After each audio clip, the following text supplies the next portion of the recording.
Hi, this is Ted Price from Insomniac Games, and on this episode of the AIAS Game Maker's Notebook, I had a long chat with Ashraf Ismail, who is the game director for Assassin's Creed Black Flag and Assassin's Creed Origins. Ash explores the intricacies of building game systems for such a massive franchise. He talks about having respect for the culture and the history of the games that he and his teams make. He goes into great depth on the challenges of quest creation. And finally, Ash talks about lessons that he and his team learned when prototyping key mechanics in both games. As someone who geeks out on things like quest design and combat mechanics, I learned a lot from Ash, and I think you will too.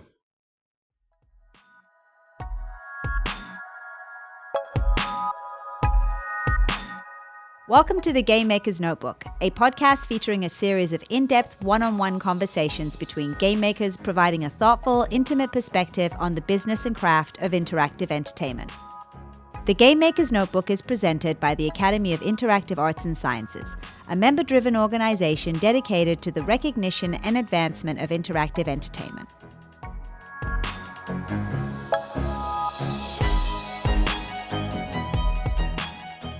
Ashraf, it is wonderful to have you here on the show. Thank you. It's wonderful to be here.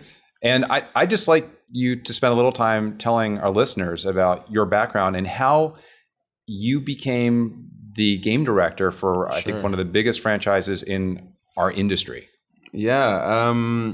So maybe I'll go way back, I suppose. When I was quite young, I had a Nintendo SNES. I never envisioned making video games though. It was always this it was a completely foreign concept.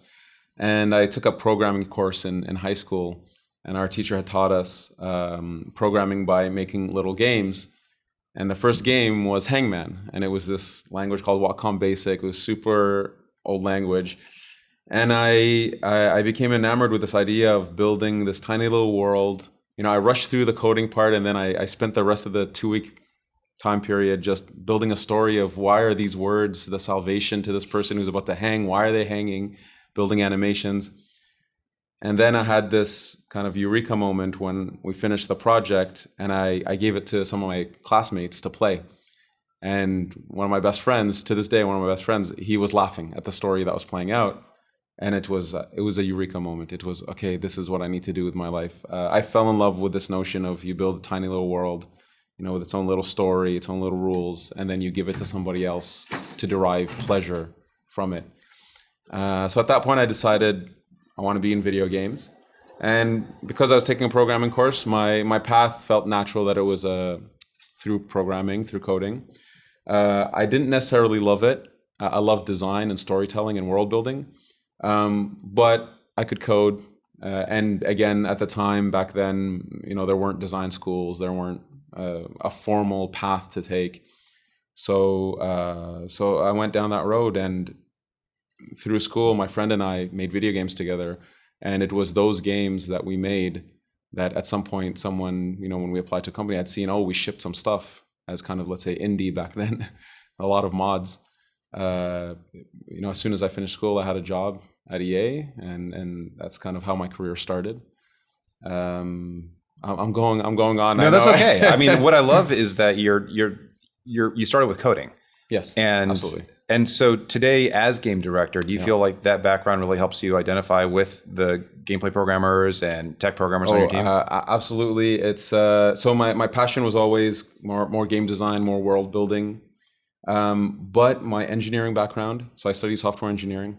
I feel like my engineering background has allowed me to, talk the talk, to understand what I'm being told, to understand constraints, to understand how to break a problem down. And, at some point, video game development is a giant problem-solving scenario. And so to be able to break problems down, rationalize them, abstract them out, I credit my education and my engineering background for that. And so I love that I have that. I also know when someone's not necessarily telling me the truth about things from a technical standpoint, so that helps too. Do people try to do that? Do people assume that you aren't a coder and say, okay, Ash, it's going to take 6 weeks, and you're thinking, no. That's the thing. I remember years ago doing a similar job, and it took shorter time. I'm sure we can. No, it's great to have that background, and again, it was my foot in the door. And I actually, when I hire game designers now, I don't mandate a technical background, but I love having profiles of people who either have an animation background or a programming background or some kind of technical background, because then it shows me that they can actually abstract, break problems down, and so on. Do you find that's more common today when you are looking at candidates coming in for design, that they do have a technical background? Yes, it's a lot more now that I see a lot of designers coming from design schools, and I think the schools are getting better and better as time goes on. So one of my best designers on Origins came through a design school, and he's now the head of combat, and he built the whole combat system. So I think a more formal path, let's say, have gotten much stronger than maybe what we had 10 years ago. Sure. So that's really wonderful to see. But I think there's a lot of options now for people to get into the industry. I think the main thing I always tell everybody is you need to show some work. Even if you're a student, even if, just saying you have a good idea. Everybody has a good idea. My grandmother has a great idea. It doesn't make her a game designer. Show your work. Show us that you've taken an idea out of thin air and made something physical with it, something that you can iterate on and touch and understand. That will hire someone, right, rather than just not shipping anything or saying that I have great ideas. It takes a lot more than that. And so once a designer's on your team, what does a designer have to do in particular to really succeed and demonstrate that he or she has earned their stripes? Well, we have a philosophy on our team that really comes from my producer, who's somebody I've worked with for the last 7 years, which is when someone comes onto the team, if we've done our job as managers, directors, then technically we've done our due diligence to already trust the person.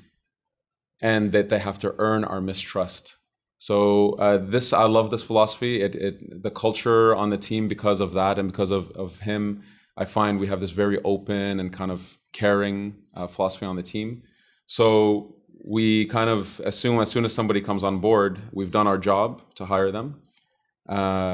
Then we're going to be there for them. We'll support them in what they need to do. For them to succeed, we're going to give them ownership on things. We're going to have them, take control, whether it's a small little feature to a massive system, depending on, let's say, their seniority, expertise. And they need to own it.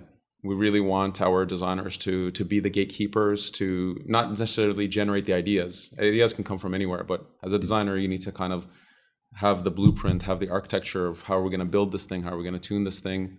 How do we think about it, and what's the player experience? And so they need to deliver that, but we fully support them in that. We'll give them whatever tools, support that they need. My time, of course. So we really try to support the people on our team as much as possible. And we've had, I think, for me, Origins, and before that, Black Flag. This was the last kind of 6-7 years of my life. The designers we started with have been with us till the end. So I think we have a great structure. We do put a lot of effort to bringing people on.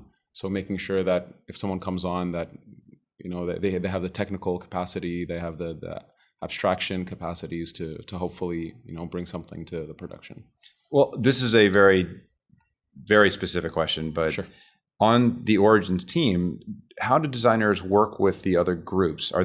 If they're responsible for a feature, for example, or an area of the game, are they responsible for going out and directing the other teams to deliver assets for it, or how does it all work? So AC is a beast. The teams are huge, and there's a ton of content. Okay. The scopes are massive. So it really depends on each element, each system, each feature, how big they are. But effectively, the designer fundamentally is the gatekeeper of, let's say, the production documents. So these are the documents that feed the team in, how is this thing supposed to work? What are the assets that are needed? What are the features that are needed to support the system? UI, feedback, SFX, and all that stuff. So they're meant to create those documents, but they're not just writing documents. To be able to get to that point, they're in charge of the prototyping. in charge of any type of pitch that needs to be done to sell the idea to the team. That's one thing I tell my designers is having a great concept of something is only half the job. The other half is selling it to the people who above, the people who have to build it, your teammates. They have to also understand what you want them to make. And so no matter how amazing the idea is, if you haven't sold it, it's meaningless. So they're responsible for also pitching the concept and making sure there's buy-in from, the technical people, the artists, and so on. But at that point, once it goes into let's build the feature, let's bring in the assets, there's project managers that are at that point involved in making sure that things are delivered within the scoping, within the time. So they're not necessarily in charge of making sure the delivery happens, but they're in charge of being there for the people who have questions to explain how things are supposed to work. So they're working with, let's say, a project manager to have the feature come together. Are they also responsible for the ultimate quality? Are they the arbiter? Are they there to say, hey, this was the design, we all talked about this, and this isn't meeting the bar, or this is fantastic, let's just move on? To some degree, it's a bit more organic than that. They're for sure, they're the first line of defense in terms of the tuning, the balancing, the polish. But in terms of, has this feature reached a certain point where we're happy with it? Does it need more work? Or this usually falls, let's say, on me or on our lead designer, where we go through every single feature and kind of early on in the process, when we give a feature to a designer, we also give them a brief of kind of here's the vision of where we want to go. Here's kind of the scope we're thinking about of this thing. At that point, they take that, they develop some documentation, prototyping, they see the future through its development. And we have checkpoints where at that point I'll come in, play it, give some feedback, and we iterate that way. How do you tell somebody that what they've built isn't good enough? I'm generally quite blunt with things. Mm-hmm. I'd like to think I'm not rude about it. I respect the amount of effort people put in, and usually, and I'll be the first to say, the first things I ever try, don't work, or the second, or the third, or the fourth. It's by the 10th iteration on something is where it's coming together, and over time you start understanding that you can kind of emotionally, to some degree, disconnect from the ideas and understand that this is a work in progress. It's I always say development. It's this growing organic thing that you just need to make sure it's heading in the right direction. But it's going to take some turns here and there, and that's okay. And that's maybe part of the magic, that maybe we'll find something that we didn't expect. As long as it's eventually going to make it to that castle down the road over there, the path it's going to take is organic. So I'll tell if something's not working, I'll just say it. I don't want to waste time, and we don't have the time to waste. Right. But I try to do it. It's a criticism. It's just a valid feedback from myself, I hope. But we have a good synergy on the team that helps a lot. So people understand. The way we communicate together. We try to be, again, transparent and honest with one another. At the end of the day, we're trying to make a great new experience. And that's sort of, for me, my eye is on that ball. Sure. So we'll do whatever it takes to get there within reason. Yeah. Well, so going back to your role, what is a game director at Ubisoft? Because we use that term. I know we use that term at Insomniac. I know a lot of other companies use that term, but it's probably different for every company. Yeah. So for us, it's even maybe a bit different within each team. Okay.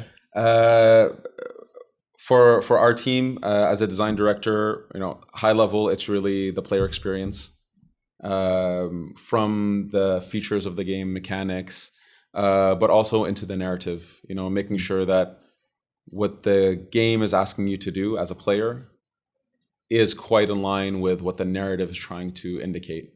And that way, as whatever you're doing with a controller, it needs to be reinforcing that narrative and vice versa.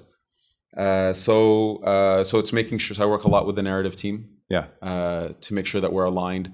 and then into tutorials and the ramping up of features and the ramping up of the experience. So I would say I'm quite involved in Origins. It was quest design, narrative, of course, game design, game systems. And at the beginning, it's more high level. It's more about vision and direction. What do we want to try to achieve? As we go deeper into production, it's more about, okay, now we're building some things. We're trying some prototypes. Okay, now we're doing more concrete, let's say, design documentation. And then now features are being built and coming together, and there's chaos and that's not working. So then it's the production of things. And I'm quite intimately involved in, looking at this stuff, trying to set the production path. Yeah. So I work a lot then at that point with production, our production team, to make sure we're shifting resources. Where do we want to put our effort? Where is it okay to say, okay, that's good enough. We can shift that energy somewhere else. And then in the end, it's just nonstop playing the game, making notes for people, feeding the team with how we're going to tune and polish the game. Oh, that's great. So you're macro and micro at the same time, right? It sounds yes, like you're going absolutely. through, you're playing, you're making, you're writing up bugs. I can't imagine being macro all the time. Yeah.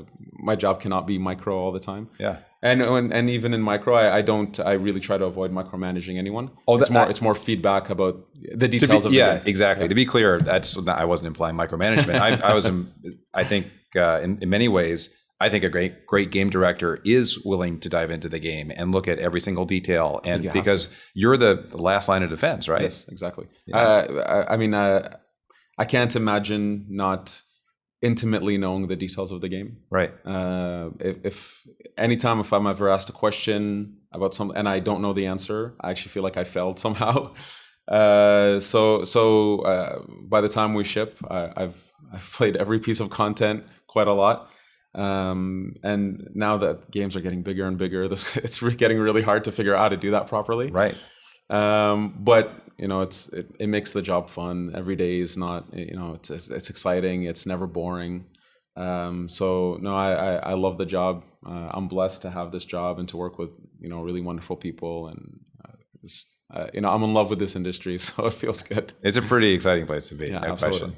But you mentioned the size of the games, and one question I've had about Assassins in particular is, when you start a game like Black Flag or Origins, what's the very first thing you do?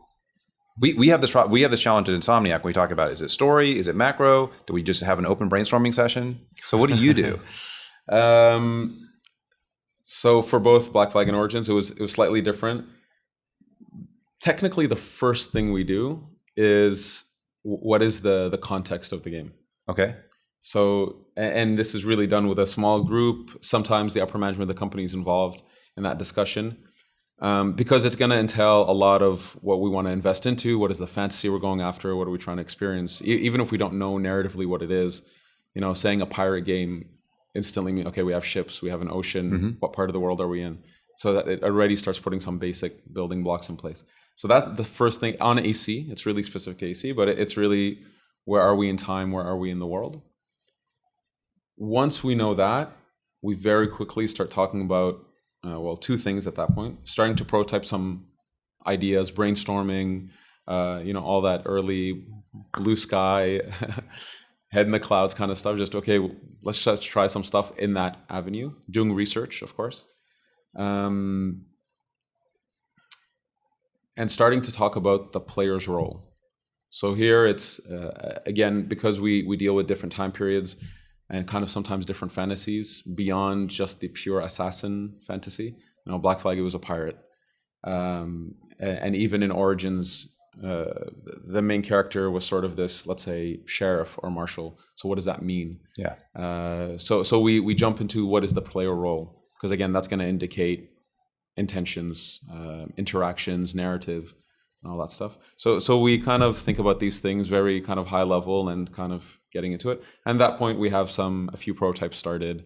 One of on Black Flag as an example, the naval combat. As soon as we decided, okay, it's a pirate game. We had some tech from the previous game that had ocean technology and some ships. We knew we wanted to do something very different with that, so we just took that tech and just started messing around with it. And the team's tiny at that point, so I'm involved in that prototyping as well, which is fun because it keeps my my old skills in the past. It brings them back and scratches that itch again of typing some code. So yeah, that's kind of how we begin. Well, that's great. I had never imagined, but that you would have to focus on context first. But it makes total sense, since every Assassin's Creed game is a specific time period and a specific sort of historical surrounded by historical events that feel believable. Yeah, absolutely. So with that in mind, and with this whole getting started, do you have a lot of arguments or discussions over what systems you're going to bring forward from previous games and which new things you're going to build? Yeah, we have these debates. For sure, yes, AC is built on iterations over time. So we spend a lot of time, looking at feedback, whether it's Reddit or forums or articles about previous experiences, what worked, what didn't, what was exciting people. We have a lot of stats that we look at as well in terms of the consumption of the content, really, where people spent their time. Yeah. So you're tracking where people are, say, spending more of the time for quests, side quests, or where they're dying more, or yeah, exactly. It's all very generalized data, but it's a really here's a massive pool of people who've played. Maybe here's 8 million players. Yeah. Here's the way they played their game. What are some of the things that you've learned from that? So for sure, heat maps, where people die, we can start understanding worlds, and we use that a lot to actually create our worlds, to understand how to create better flows, that kind of thing. So that's one example. But we have, as an example, there's a concrete example from AC3 to Black Flag. We had a lot of stats about combat, and we track which animations play and how often they play. Okay. And what we saw was the game effectively is 85% of the combat system was using this chunk of work. Yeah. And then this massive chunk down here was 0.001%. And so that's an easy, look at that and say, okay, what are these features down here? Oh, it was the disarm mechanic. Okay, so nobody uses disarm. Okay, take it out. We don't want to waste our time. Let's take that energy, put it on that bigger chunk and actually flesh it out a bit more. So that was a concrete difference between Black Flag and AC3, was really looking at, the way the fight system played out. And it's the same, in Origins, now that we've had a bit of time. For example, we look at the quests and we see which quests are played, which ones aren't played. And we try to understand why using heat maps. Was it because they couldn't find the quest? Is it maybe it was boring? Or maybe the narrative wasn't exciting enough. So we try to understand that to help, understand the way our content is consumed and what can we do to hopefully do better next time. Do you have any advice for open world quest designers in particular? I ask this selfishly because designing open world quests is really hard. It's really, really hard. Yeah. On Origins, it was probably the hardest thing. The thing that took the longest for us to figure out is quest design for, it has to fit your specific open world. The distances, the way the player travels through the world matters. The way the content is spread matters. That took us a long time of iteration. We tried so many different formulas of, when you ask a player to go to a new place, what is that distance that's comfortable? At what point do they kind of just get lost and forget about it? At what point do we want them to get lost and forget about it? Just understanding all this stuff and then designing the content to place in the world. It took us years. Literally took us years. We struggled with that for a long time. It sounds to me like you were coming up with a set of questions to ask. It was probably just as important as answering them. Because just the few questions you brought up right there would be incredibly useful, I think, for any quest designer. Yeah, absolutely. It was, there's a lot, quests, I think as a player, quests, it's a simple concept to understand. Developing it and implementing it is a whole other beast. What's a quest hub? And we have breadcrumb quests, and we have all these design intentions. These are functions that we want to lead the player somewhere. We want to show them new content.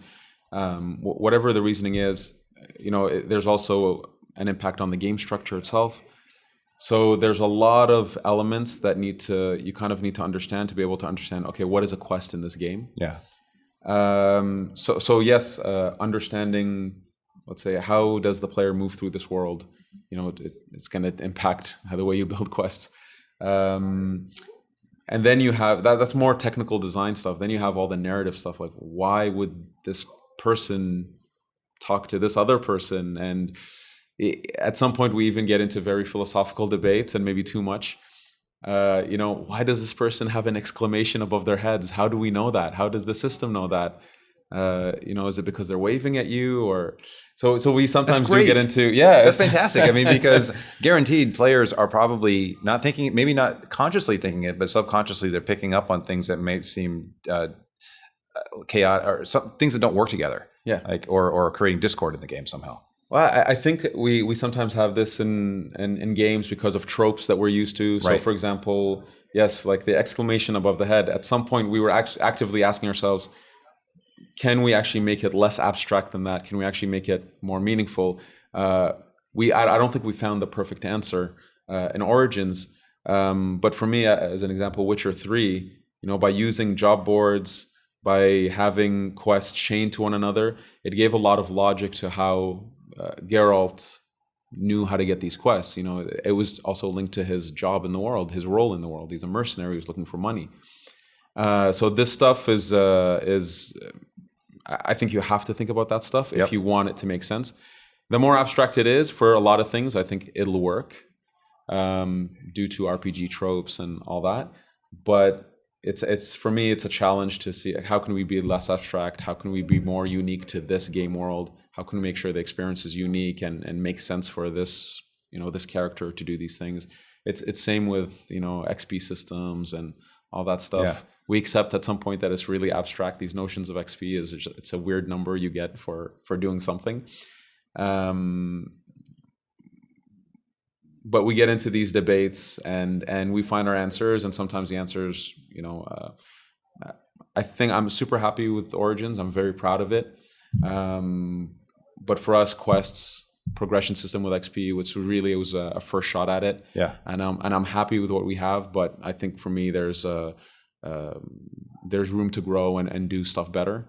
I look at Witcher and I think they did some brilliant stuff, wonderful stuff. So. That's great. Well, I could ask. I got to ask one more question about quests because I'm obsessed with them. Do you? I can understand.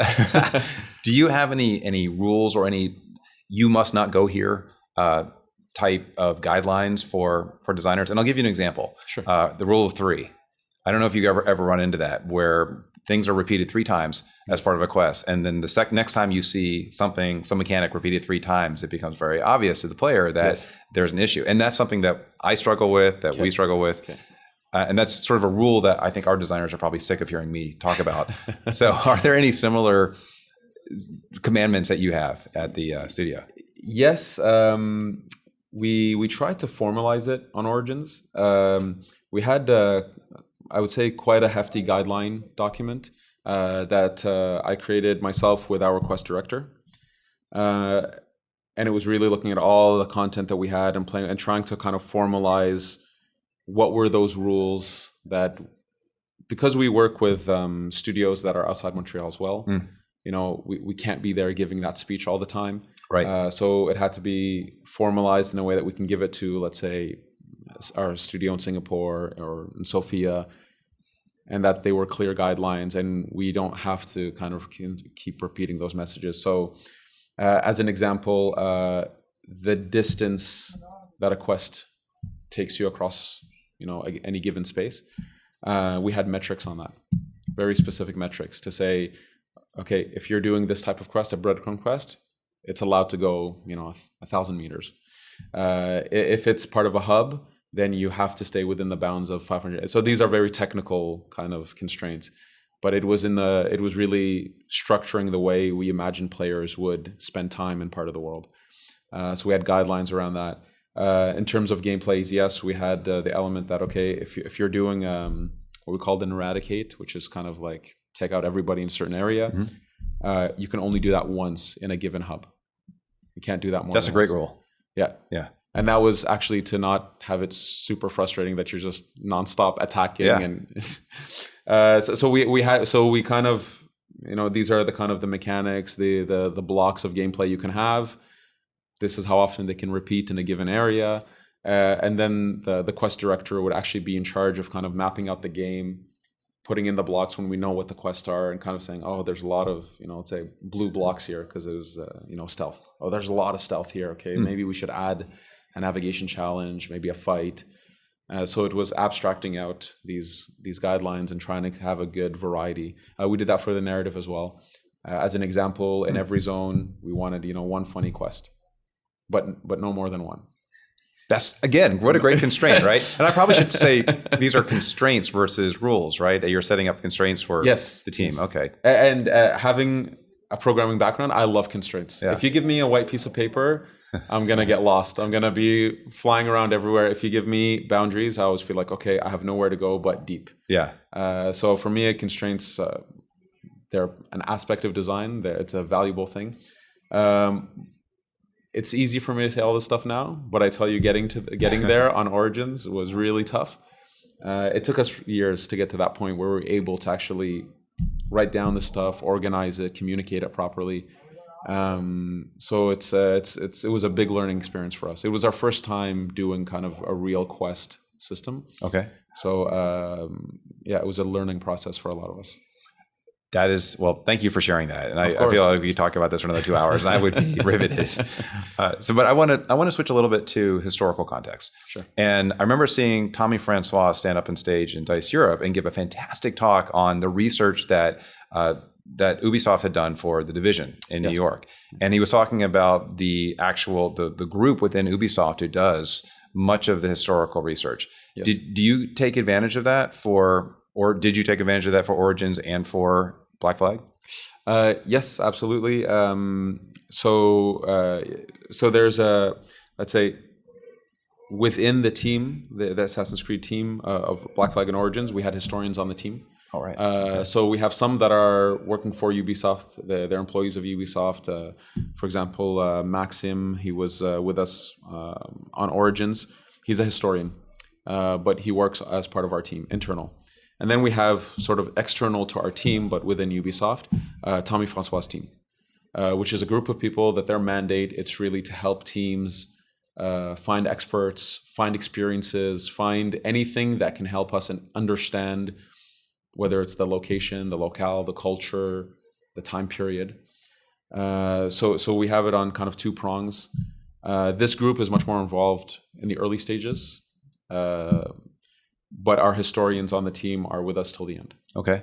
And so at some point, when we're writing a quest, for example, in Origins, we would just throw this content to our historian just to look at it, to verify that we're not really stepping out of some bounds. We have some rules on that. We have like what we call the 30-second rule, which is if somebody can Google a fact and find the answer within 30 seconds, we try to stay true to it. Wow. Okay.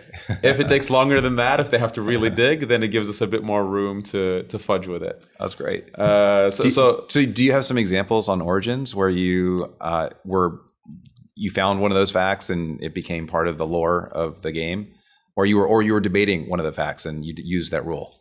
I have to think.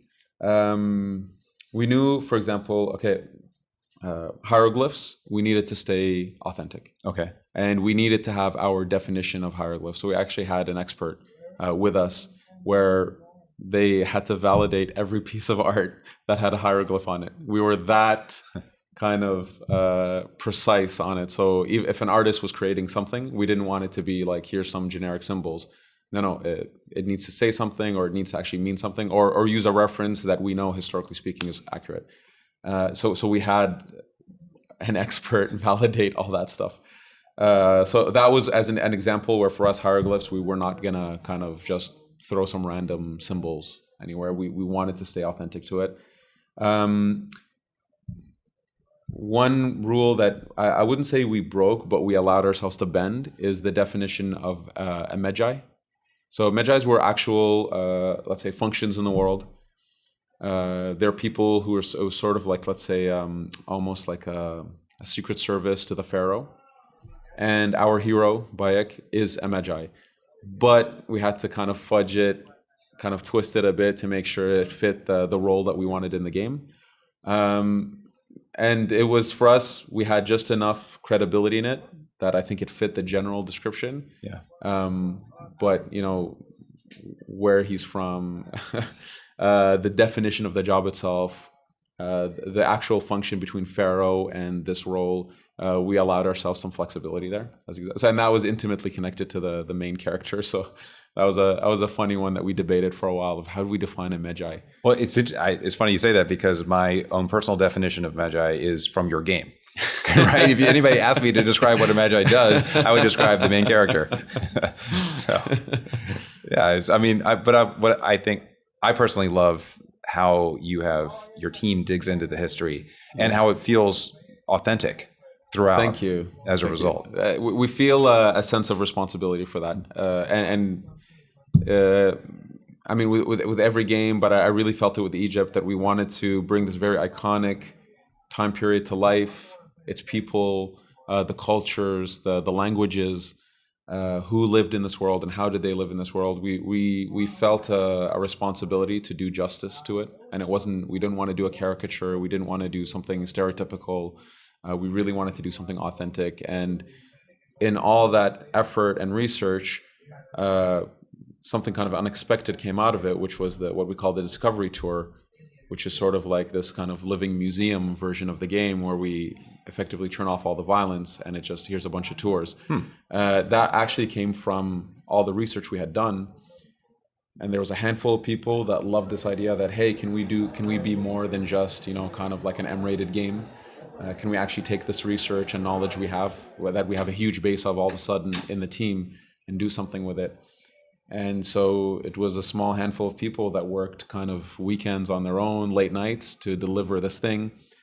And then at some point, the upper management saw value in it, and saw that, okay, this is actually bringing much more value to our audience.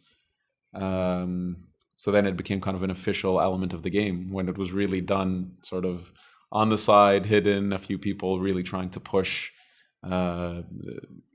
this research and this love of the time period that we had. I guess I would love for you to dive a little bit more deeply into your feelings about really digging into the culture, and the culture of the time, and helping educate others who might not be very familiar with the traditions and the different approaches and the different lifestyles that existed. Well, for us, we had an easy hook from, let's say, a marketing standpoint. We have pyramids, we have Cleopatra, we have True. Caesar. So already we knew, that's the foot in the door for people to be interested now into the details, the more intimate details of who lived here and how did they live, and what was life like, and what was the culture. So I feel like we had the door open for us. Mm-hmm. And then at that point, it was really a responsibility to make sure that what we put in the game was as credible and authentic within the constraints of a video game, and within constraints of, that this is an Assassin's Creed. Yeah. Luckily, from a mechanics and let's say gameplay experience standpoint, there's no contradiction there in terms of the cultures, the values, the way people lived. So then it was just, how do we put that in the world through quests? That was actually one major reason we switched from what we used to call a mission structure to a quest structure.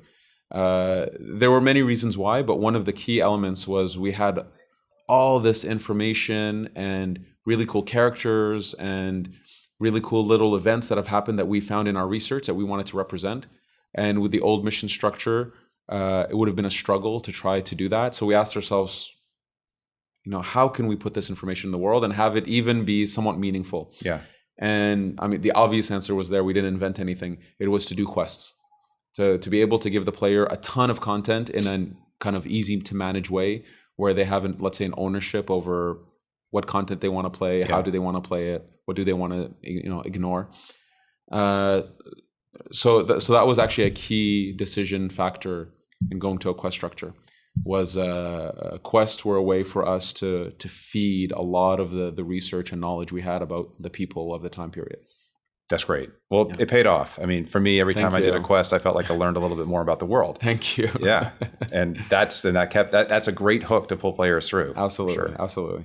So, jumping to mechanics, game mechanics, and I'm another thing I'm personally obsessed about is combat mechanics. Yes. And so I want to talk a little bit about boat combat in Black Flag. So how long did it take you guys to get that right? So as soon as we started, okay, we're going to make a pirate game. It's in the Caribbean. Obviously, you're a captain. You're going to have a ship. Okay, we want, you're going to spend, and so that was a new concept. Yeah. You're going to have a ship and you're going to have naval combat. What does that look like? We don't know. But we knew that this needed to happen. So right away, we started a prototype.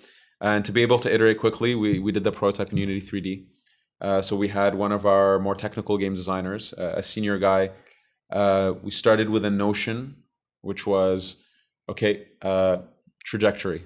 Can we play with trajectory? That this is sort of a mechanism that the player has to start understanding and mastering to be good at naval combat. That was sort of the first pitch. And so he started building some prototypes and iterating in Unity, and it was a very small group of people that were working on that. It was one programmer and one designer, myself, kind of just overseeing. And if I was to show you kind of the final Unity 3D version versus what we shipped, it's amazing. It's a purely abstracted out, blocky version of the same combat system. Wow. Even the enemies, the ships, the feedback.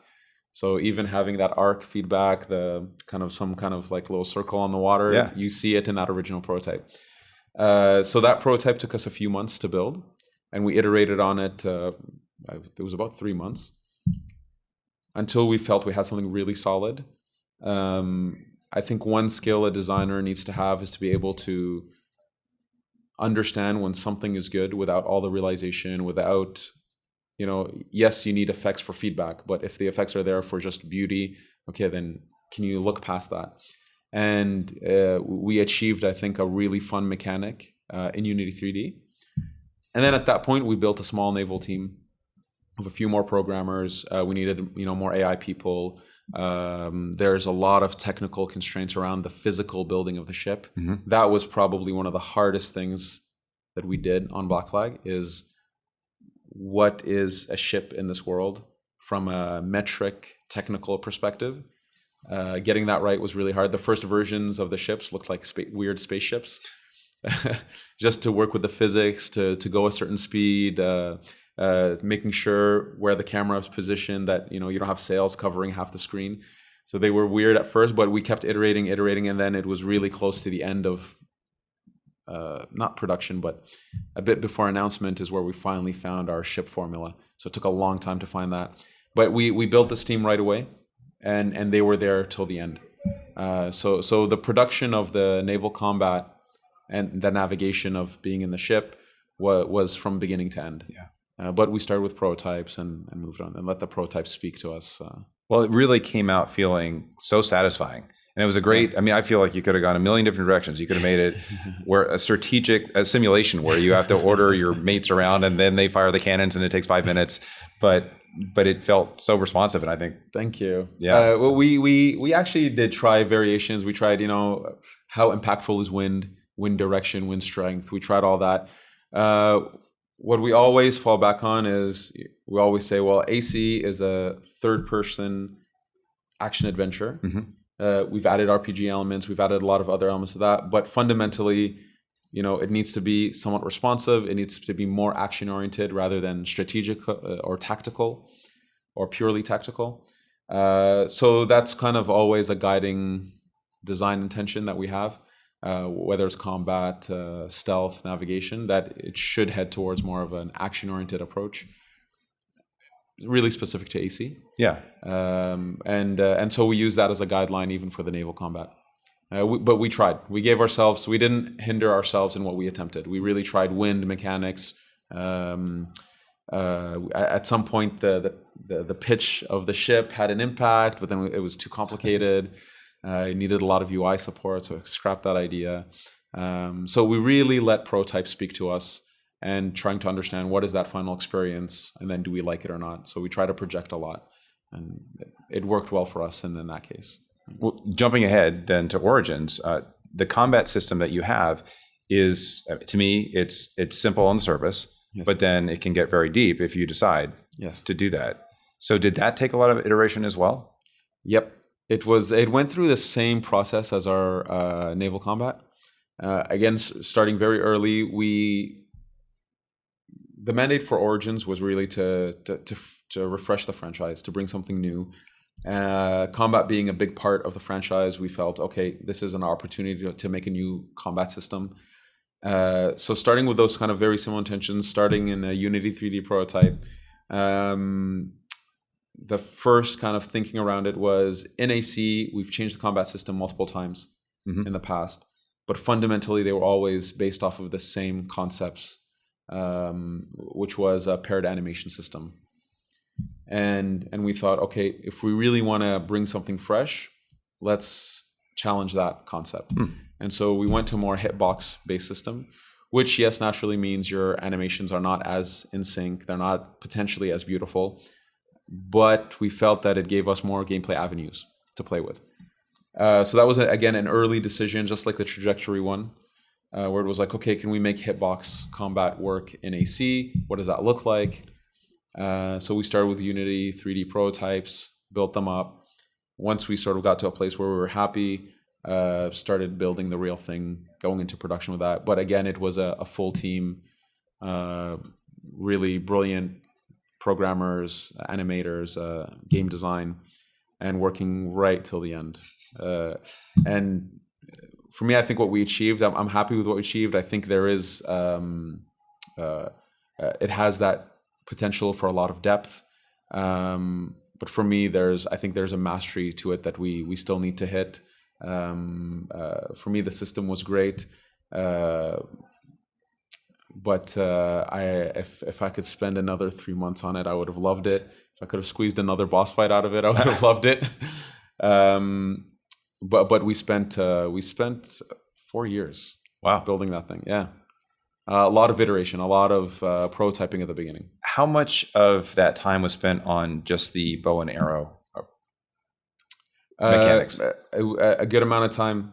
We built, if you would believe, we never had a proper projectile system in AC before that. We had the cannons, right? So there was, but it was, it was this kind of archaic, really specific cannonball feature. So we had to build a concept of ballistic and actual projectile flying through space, and then building all the shooter, features and mechanics and elements, hit scan bullets and all this stuff. So we had to build all that stuff, and we had to have an understanding around it. I've had experience with shooters in the past myself, from a design perspective. So I was able to bring that to the team and help them kind of start going in that direction. But we spent quite a bit of time on what kind of, bows do we have? What kind of functions do they serve?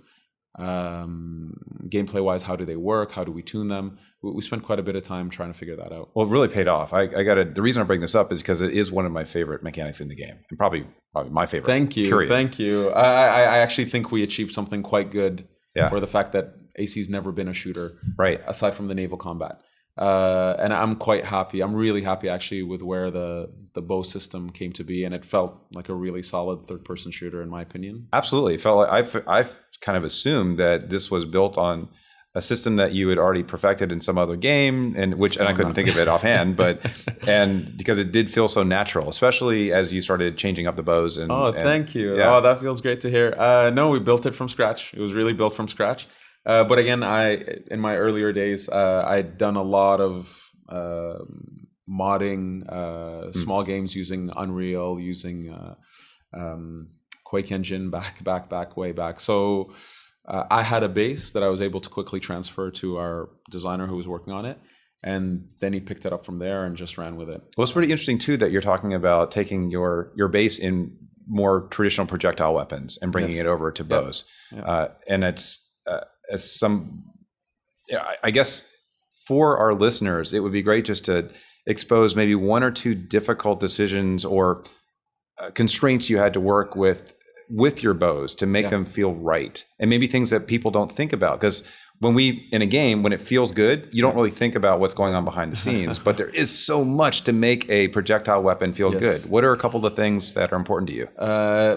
So for us, one of the main constraints we had when dealing with a bow is the distance, because a bow needs to shoot quite a bit. The way our game is rendered, something that is actually quite far doesn't look that far.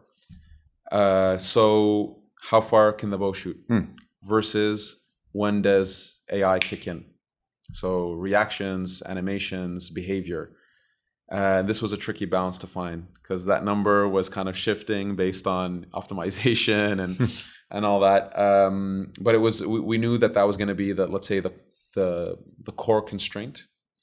Is when does the AI kick in? Yeah. Our AI system, the AI is technically all alive in the world. They all have functions, but when we start talking about like navigation behavior, detection behavior, animation, it's obviously not happening at 500 meters away. So that number, let's say, is around 80 meters. And so we had to make sure that all the bows felt good at an absolute maximum range of 80 meters, which started giving us clues about how do we think about physics, gravity, drop off. So that was actually how we started tuning. We found that number where we felt it was safe, even if the AI optimization was being pulled in. The bow feels good at this range. Visually, it makes sense. Okay, so how does the physics feel? At what point does the projectile start falling? And that took a long time of just playing with numbers, iterating, trying different stuff. Did you find yourself, after having played multiple prototypes, getting sort of immune to giving objective feedback? Of course. Okay. No, we do quite a bit of play testing. And so, at some point, I'm not able to judge. At some point, does it feel good? I don't know anymore. Yeah. So we usually would play test that kind of stuff. Okay. And we would gain feedback on it. Even when we say play test, there's official play test, but even just grabbing someone, Ubisoft, there's actually quite a few people in the office building. So just going downstairs, bringing a friend up and saying, just play it, tell me what you think. It's a nice resource that we have. Yeah. Especially when you know the people and you kind of trust their judgment of things. So we happen to do that in the office all the time. But that constraint of the distance of the bow was probably the biggest constraint on how bows worked in general. Makes sense. Yeah. So a couple more questions about just the construction of the game in general. Sure. So given the size of Black Flag and then Origins, how long does it take you to tune the game so that it feels right going through it, so that people aren't progressing too fast or too slowly? We go till the end, but when do you? I guess maybe a better question is when do you start? Yeah.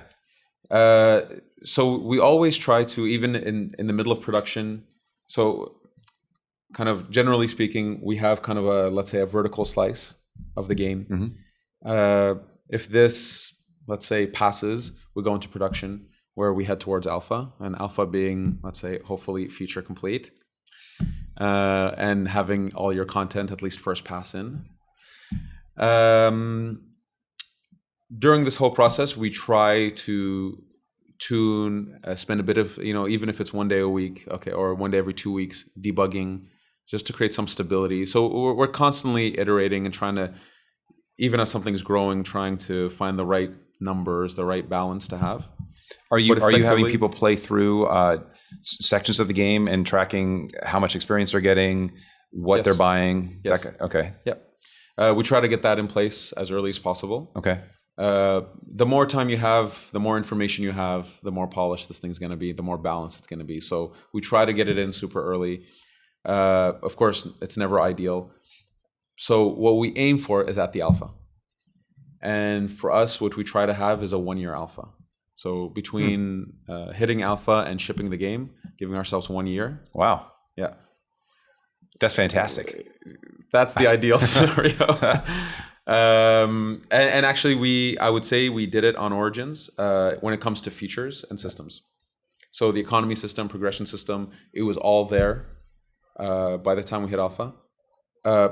Not at all in a good state, I would say, not balanced at all in any way. But then at that point, we had quite a bit of time to play with numbers, try weird stuff, really challenge the intentions behind things, just to see like what's the best experience that we can get out of these, feature systems.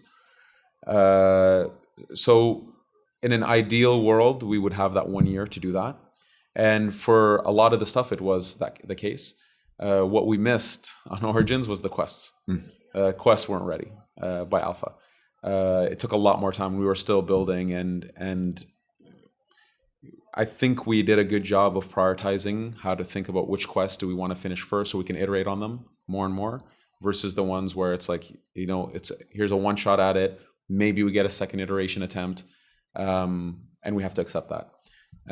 So that was the element that actually made the production quite difficult, was quests came in after alpha. But the features were all there, so we were able to iterate on them, tune, try stuff for almost a full year. And we have even the capacity to update some elements post-launch. Okay. So, and we did a lot of tuning post-launch. So now that the game went beyond having 30 players in a playtest, all of a sudden you have millions of players. So the data coming in is insane, and we realize like, oh, okay, we're giving it way too much there, or there's an exploit there. There's quite a few exploits that we didn't pick up during playtesting. So we were able to kind of fix those through patching and through. How fast did you patch?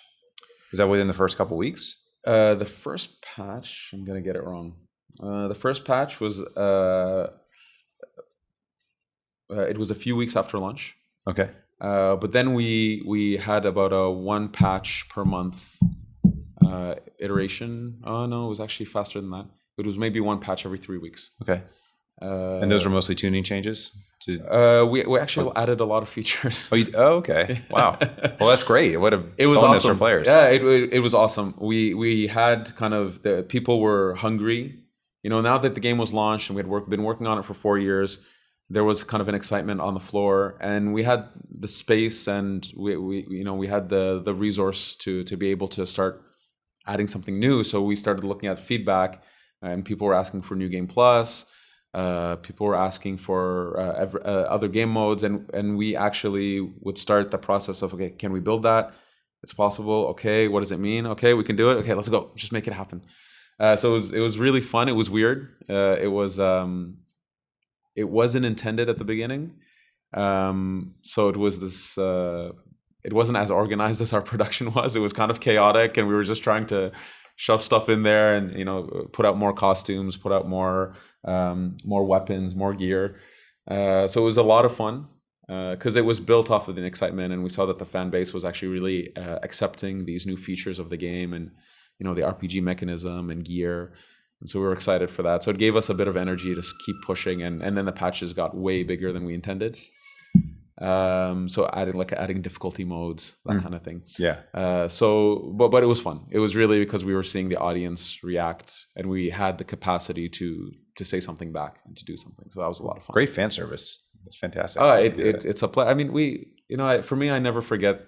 Like I'll say something very personal. When I was very young, and this was before I conceived of being in video games, I remember my mother. I'll try not to get emotional here. My mother took me to a store to buy a Nintendo game. And when we got to the counter, the guy brings the game. It was a Flintstones NES game. And I had really wanted it. And he tells my mom the price. And she couldn't afford it. And I remember she leaned down and she was trying to explain to me that she's not able to buy it for me. And I could see the heartbreak in her eyes. And at that point, I was just telling Mom, I don't want it. I don't want it. And I was seeing my mom heartbroken that she couldn't get something for her son that she thought she could. And I never forget that, these things cost money. We ask people to pay, $80 for these things.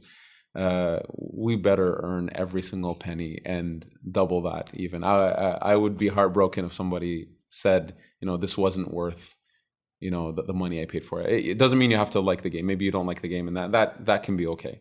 But we need to earn every penny we ask from our people, because these things aren't cheap. And even if you're spending 60, 70 hours, cool, bang for your buck, that's great. But still, asking someone to pay, $70, $80, I don't take that for granted. Right. It means a lot to me. So That's what a great philosophy. thank you. Well, I want to ask just a couple more questions about sort of the future and where you think things are going. Sure. And in particular, with open world games that now have become, I think, have now dominate a lot of the market we're in. Yeah. Do you think there's a list of expectations that players now have for open world games that we really need to satisfy at the very sort of base level? Well, I think one thing that some games have achieved, and it's maybe not just only for open world games, but I always feel like there is this sort of holy grail, especially for open world games, where you have a narrative. A narrative doesn't always mean like a scripted story. It's who are you in the world? What is this world about? What's the context of this world? So you have this narrative. You have the physical world itself, and how is it built? How do you travel through it? What do you do in this world? What are the activities or elements of this world that you have to interact with? And then you have the game mechanics. So what are the progression systems asking you to do, and what's combat or stealth or whatever other mechanics? And I feel like the holy grail is when these three pillars completely intertwine and all speak the same language and are all pointed at the same pinnacle. And I feel like very few games have ever achieved this. For me, it's still something we need to achieve. That I personally, for me, if I look at this and say, okay, I still need to achieve that. I think we've done good stuff. For me, Black Flag, I felt like was getting there, but for me, it's still we haven't reached it yet. And I think players, whether they know it or not, I think having that kind of experience is what people crave. Where I think our job in every open world game, it's to deliver a unique experience. And that unique experience has to be as cohesive as possible and singular, I think, in its intention. Its grand intention. The details, it needs to have variety. We need to be all over the place. But if everything can be harmonized, and for me, that's the holy grail that I think is yet to be achieved. So, do you think as we look to the future of open world games, that's going to become more likely? Or do you think that we are going to become so focused on features and one-upping each other that becomes more difficult to achieve? No, I think things are becoming much more sophisticated. I think, sometimes I'll hear fellow developers talking philosophically about games, and it's a beautiful thing to hear. People are talking about what you do with the controller is a reinforcement of the narrative, and it's like yes, we can't forget that. So no, I think I think we're heading towards that. Yeah, for sure. I think scope is always a challenge. The games are getting bigger and bigger. They don't seem to stop getting bigger, and at some point, I think we have to acknowledge that.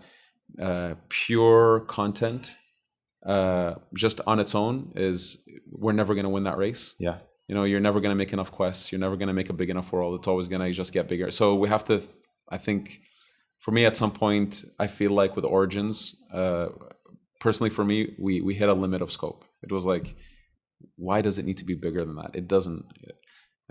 So have you, just on that note, have you heard any feedback from players who said, we wanted it bigger? We have a lot of feedback that it's not necessarily bigger, but wanting more content. Okay. And again, I have to say, we're never going to win that race. Yeah. The question is, how can we give mechanisms, ways of playing the game where people stop playing because they've literally got tired of playing and not because the game is not able to feed them enough. Yeah. And the answer is not add more content. Agreed. And I think it's almost a race to hitting a brick wall. Yeah, when exactly. when you do that. But to your point about variety earlier, if there are systems that can give you a new experience when you're going into the world and surprise you every time, that's an opportunity as well. Yes. And I felt a lot of that when I was going into your world and seeing the NPCs interact in ways that I didn't expect, or interact with me in ways that I didn't expect. It felt like because I was in this living world, I wasn't going to run out of things to do, even though I knew the content was finite. Definitely having more systems is an answer to that. Yeah. I think the tricky part when it comes to systems is how do you make something feel, I'll say it funny, not so systemic, not so kind of one tone. That's the tricky part with systems that I think we're still trying to figure that out. So we've learned how to build systems and how to have something cohesive and have anecdotes and surprises happen. Then the question is, okay, but can we add intention in it, more intention? Can we add emotion into it? This is for me where I think systems have a huge growth potential. I don't necessarily have the answer, but I feel like there's avenues and opportunities there. I think with so many open world games existing, we're naturally all iterating and pushing forward and learning from one another. I play a lot of open world games. I play a lot of games in general. Part of it is to understand, okay, what's new, what's happening, and did they answer a question that we struggle to answer, and that happens all the time. I feel the same way. Every time I play an open world game, it's like going to school. Yeah, exactly. It always is bringing up some interesting challenge that we probably haven't tackled, and we should. Absolutely. It was at some point when I was playing Witcher, I remember really trying to understand quests, how they were structured, how the dialogue work. I felt like I was a student in school making notes and I was like, oh, okay, you do that. Okay, I didn't realize that. So it's part of the fun, I think. But I think games will get more sophisticated. Obviously, open world games will, what I don't think will change is, some games are more, let's say, you have an avatar and it's really about your choices, your experiences, what you want to make, versus more prescribed experiences, like let's say Geralt and he's a Witcher and he's really specific and, you're not necessarily changing who he is or going on a character arc, but you're going through a journey with him, and that's cool too. I sometimes hear debates that it should be one or the other. I mean, like, no, it doesn't. No, both are valid. Yeah. Both are good experiences. What will probably improve is the systems, how they interplay, and maybe the depth they go into in terms of kind of a narration of things. That's great. Great answer. And I hope open world designers are listening carefully. So for anybody who is interested in following in your shoes and becoming a game director someday, do you have just a couple pieces of advice for them? Sure. So I think there's many roads to that kind of position. But for sure, the obvious one is design. Because at the end of the day, as a game director, you really have to think about the player experience. So yes, it's definitely a mix of what is the player physically doing with that controller or keyboard and mouse or whatever input mechanism, versus the narration, versus the high level objectives of the game. So I think traditionally what I was seeing is someone with a game design background usually goes into that role. I don't think it's has to be that way. But having a deep understanding of player experience is key. What I always tell my designers is I need them to be the best analysts, there ever were. So they need to be able to take any concept, break it down, understand it, intimately know what works, what doesn't. I think as a game director, you have to be able to do that. You have to be able to see kind of the output of something before investing into it at some point, because you don't want to waste people's time and you don't want to put 6 months of effort into something only to realize, oh, it's not working. And that will happen. It will happen. But the less often that happens, the better. In terms of career growth, I always say, for me, it's let your work speak for you. Don't be shy about your work. Like, promote your own work and showcase that you're proud of this thing, and make sure that your leads or whoever is working around you is aware that this is the work you've produced and you're proud of it and you want to push. But that's the best way to get into that position, to have trust from the people around you, to have the respect of the people around you, because at some point people need to listen to what you have to say and hopefully follow along. for me, it comes from work and people seeing, okay, this person knows what they're doing. They know, they've been through the grind. They understand. When I say grind, I'm not talking about overtime. I mean the work, in the trenches. Tuning systems, playing around with documents, working with engineers, artists.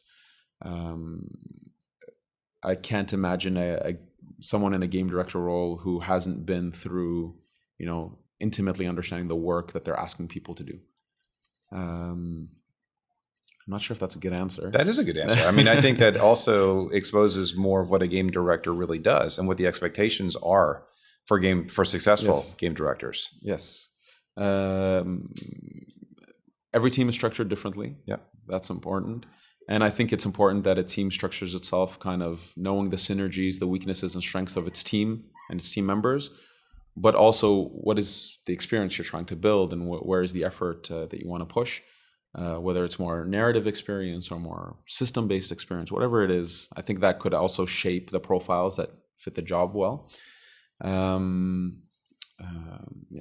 That's great. Thank you. Well, if people have further questions for you or just want to get in touch with you, how can they do that? So I'm active on Twitter. So it's at Ashraf Ismail. It's my pleasure to help. I love this industry. I want this industry to grow. I want us to all become better developers, better designers. I think there's room to improve and grow, and I'm seeing results now that 5-10 years ago I hadn't seen as strong designers. I think designers are becoming stronger and stronger. Yeah. It would be my pleasure to, if I can give some advice that can help somebody, I would love that. If that's my contribution, that's great. Great. Well, thank you, Ash. Thank you for having me. Thank you. And we're shaking hands on the mic. Yes. On the mic. Yes.